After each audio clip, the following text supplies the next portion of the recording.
हरियाणा के भिवानी में कपास की फसल में सफेद मक्खी की वजह से 50 से 60% नुकसान हो चुका है। इतना सब होने के बाद भी किसानों की बर्बाद हो रही खेती की तरफ ध्यान नहीं दिया जा रहा है। इस बार मौसम व बारिश को देखते हुए किसानों ने अन्य फसलों की बजाय कपास की फसल की बिजाई की थी। पिछले दिनों हुई बरसात के बाद कपास की फसलें उखेड़ा और सफेद मक्खी की चपेट में आ चुकी हैं। किसानों का कहना है कि उन्होंने कृषि विशेषज्ञों की सलाह पर दवा का छिड़काव कराया था, इसके बावजूद कपास की फसल बर्बाद होती गई।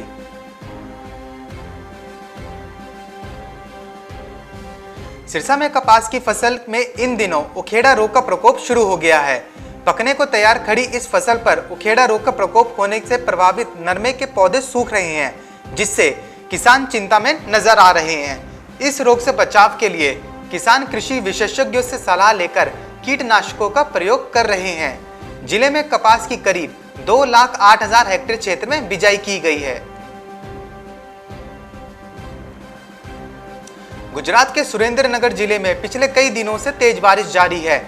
नदी नालों के उफान पर होने से यहाँ जनजीवन अस्त व्यस्त है। वहीं इसकी सबसे ज्यादा मार किसानों पर पड़ी है, क्योंकि बारिश के चलते खेत डूबे हुए हैं और अब तक जिले की 3.30 लाख हेक्टेयर में फैली कपास की फसल बर्बाद हो चुकी है। उज्जैन की मंडी में प्याज के भाव ने छलांग लगा दी है। 8 रुपए वाला 15 रुपए किलो में बिक रहा है। अब यह फिर से उतरकर 3.5 रुपए किलो में बिक रहा है। देश भर में लॉकडाउन के कारण होटल रेस्टोरेंट बंद होने के साथ शादी समारोह की पाबंदी के चलते प्याज फिर भी सस्ती ही बिक रही है। अगर सामान्य स्थिति होती तो यही प्याज 30 रुपए किलो तक बिक जाती। मॉनसून और कोरोना की वजह से सब्जियों के दाम आसमान छू रहे हैं। अब सब्जियों का राजा आलू भी महंगा होने लगा है। आलू के बढ़ते दामों ने आम आदमी की परेशानी और बढ़ा दी है। देश के कई शहरों में आलू अब 40 रुपए किलो के पार पहुंच गया है।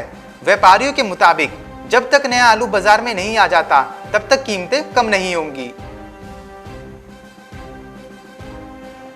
बिलासपुर में आलू की कीमत में लगातार वृद्धि हो रही है। अप्रैल में आलू 15 से 20 रुपए में मिल रहा था, जो अब 45 रुपए तक पहुंच चुका है। आलू की कीमत में वृद्धि के 2 कारण बताए जा रहे हैं। पहला ये कि कोरोना काल में आलू की मांग बढ़ गई है और दूसरा चिल्लर विक्रेताओं द्वारा अधिक मुनाफा कमाना।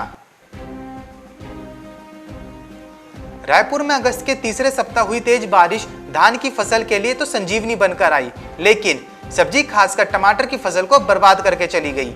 यही कारण है कि 3 दिन पहले तक बाजार में 30 रुपए किलो बिकने वाला टमाटर अब दोगुने दाम यानी 60 रुपए किलो तक बिक रहा है। स्थानीय किसान धान की फसल लेने के दौरान सब्जी का रकबा कम कर देते हैं। यही कारण है कि टमाटर की स्थानीय आवक नहीं होने से बाजार में रायपुर तथा धमतरी से ही टमाटर पहुंच रहा है। बारिश होने के कारण टमाटर की फसल प्रभावित हुई है, जिससे आवक कमजोर हो गई है।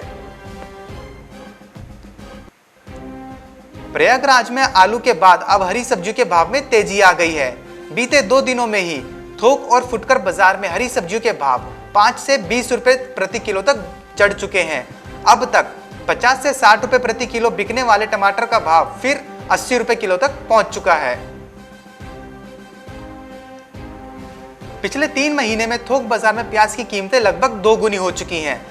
दक्षिण भारत में अधिक बारिश, लॉकडाउन के कारण सप्लाई चेन में रुकावट और फसल खराब होने से कीमतें बढ़ी हैं। सोमवार को लासलगांव थोक बाजार में प्याज का भाव 16 रुपए प्रति किलो हो गया। कुछ अन्य बाजारों में कीमतें इससे भी अधिक थी। महाराष्ट्र के अहमदनगर के प्याज व्यापारियों की माने तो ज्यादा बारिश से दक्षिण उबदिया में अच्छी गुणवत्ता वाले प्याज की कीमत 20 रुपए प्रति किलोग्राम तक पहुंच चुकी है। विशेष रूप से कर्नाटक में स्थानीय फसल को नुकसान पहुंचा है। इस साल चावल, मक्का और कपास जैसी खरीफ फसलों की बम्पर पैदावार की उम्मीद है।